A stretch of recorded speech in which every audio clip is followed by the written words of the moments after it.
من أحلى الدروس في القرآن قصة إبراهيم وإسماعيل عليهما السلام، إن إبراهيم عليه السلام شارك ابنه في القرار.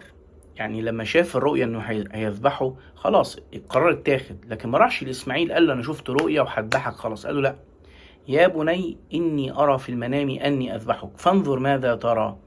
انت لما بتدي ابنك القرار، لما بتدي للناس اللي شغالين معاك في شركتك او في عملك القرار، لما بتدي الناس اللي حواليك حتى اصحابك القرار، غالبا على فكره هم ممكن يجاوبوا الاجابه اللي انت عايزها، بس انت اديهم حريه القرار، بتكبرهم. انت شايف ايه؟ انما الطريقه الامر دي منفره جدا، وبتخلي الشخص مش عايز يكون معاك في اللي انت بتقوله.